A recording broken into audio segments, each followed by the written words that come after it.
Are you a dangerous driver?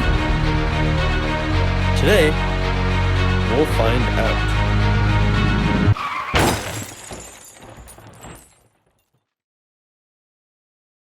So the topic for today is driving. You know, the unprecedented world-altering practice of operating a car, or a motor vehicle if you just finished driver's ed, and the regard of safety in older populations.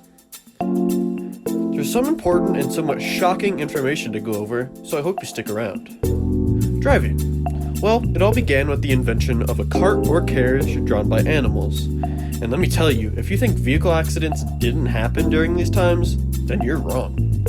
Even traveling at only a few miles an hour or so, we all know a special few people still manage to crash one. However, in the modern world, things have gotten a lot scarier when it comes to driving accidents because of the car. Cars are complex machines that demand necessary precautions and training before operating.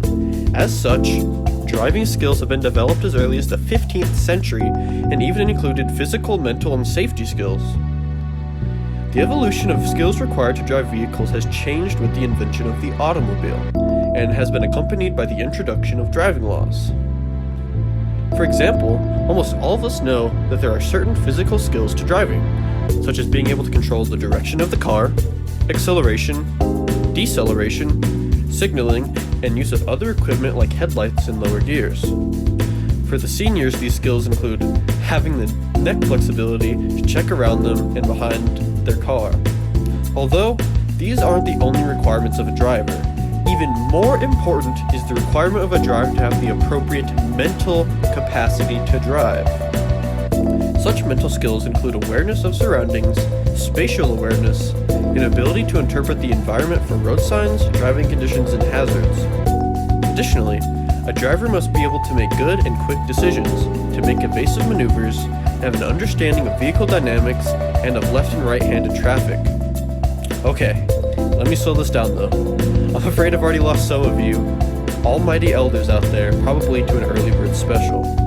And okay, I know what you're thinking, that back in your day, you didn't need someone like me to explain driving to you.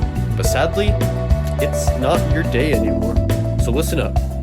A driver must be able to look at what's around them, like other cars for example. That's a good one. Or people, that's even better. And be able to make the decision not to pull forward if a pedestrian or vehicle obstructs their path. A driver must understand that if the speed limit is 45, driving 30 is not actually going to be any safer and might even make the situation worse by infuriating the 10 cars behind them. Alright, hopefully that was slow enough for you. Furthermore, included in these mental skills is the ability to make safe decisions before or while driving, such as not texting and driving, to not speed, not driving while drug impaired, not distracted driving, not driving while sleep deprived, and not driving recklessly. In sum, a driver must have the necessary skills both physically and mentally to drive. Why, you might ask? Well, guess what? Little grandson Jimmy is also driving on the road, and if you want to see him for Christmas dinner, you need to be a safe driver. The rest of the population didn't know if you knew, but other people actually drive on the road too. For some reason, the road is not just reserved for you, even though you paid into Social Security for 40 years and you totally deserve it. According to the National Highway Traffic Safety Administration's Traffic Safety Facts, females over the age of 65 had the highest fatality rates, accounting for 20.8% of all fatalities in the US. Men over the age of 65 had some of the highest fatality rates at 12.8%, where the mean for all demographics from the age of 25 to 60 is 6.7%, so still quite high. But interestingly lower than women's fatality rates.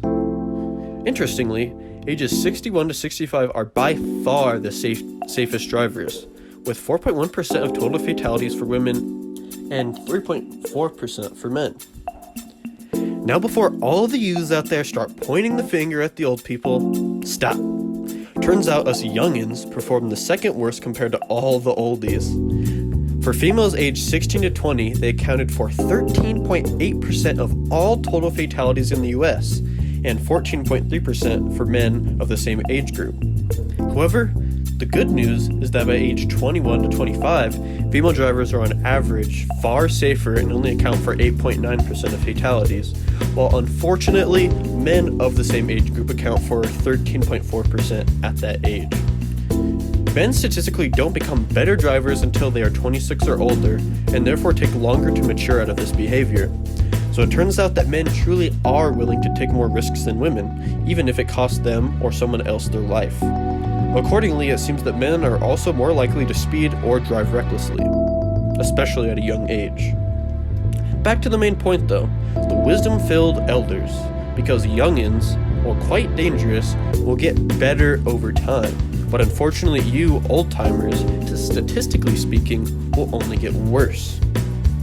So let me explain how to not kill little grandson Jimmy on the road and consider yourself a safer driver. Step number 1. Be honest with yourself about your physical abilities. Ask yourself, can I quickly move my foot to either pedal? Can I consistently hold the wheel at 10 and 2? Can I physically turn to check my surroundings before lane changing?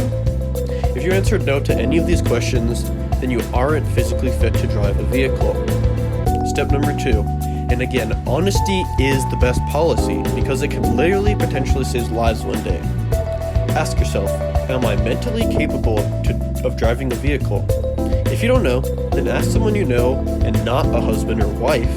Ask your daughter or someone who is more likely to actually notice dangerous behavior and to be honest to you about it. To be mentally capable, as previously stated, means you must have awareness of your surroundings, spatial awareness of your car. You must have an ability to interpret the environment for road signs, driving conditions, and hazards. Additionally, a driver must be able to make good and quick decisions, to make evasive maneuvers, and have an understanding of vehicle dynamics and of left and right-handed traffic.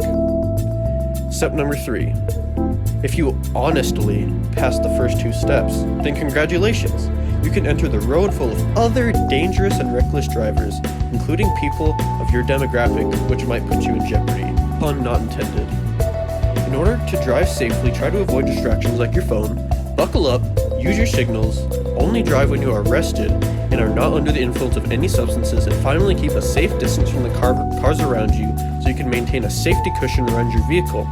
So you can see everything going on around you and have room to act quickly if necessary.